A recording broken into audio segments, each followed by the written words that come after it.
बिस्मिल्लाहिर्रहमानिर्रहीम। हम आज बनी साद आए हुए हैं, दाई हलीमा की जगह पे, सादिया हलीमा, अम्मा हलीमा की जगह पे आए हुए हैं।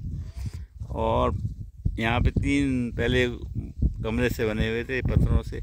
आज भी थोड़ी थोड़ी सी वहाँ पे जगहें बनी हुई हैं, जानाज़ खुजाए हुए हैं पाकिस्तानी वगैरह ने। ये हो सकता है कि यही कमरे हों और घर हों, और हो सकता है कि यही जगह थी और खेमे हों।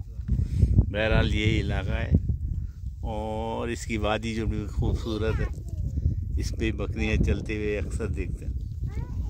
नीचे जो है वो कब्रिस्तान है। ये इलाका जो है कब्रिस्तान का है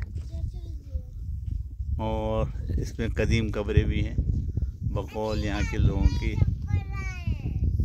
इसके पीछे ही गांव है जो बहुत आबाद है, गुंजान बना हुआ है बनी साद के नाम से। सादिया रज़ी अल्लाह ताला अन्हा, रसूल पाक सल्लल्लाहु अलैहि वसल्लम की रज़ाई जो माँ है,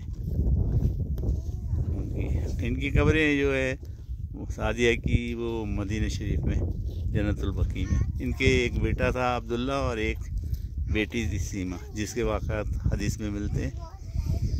और इंशाअल्लाह कभी मौका मिला तो इनकी भी हिस्ट्री पूरी मैं बताऊंगा।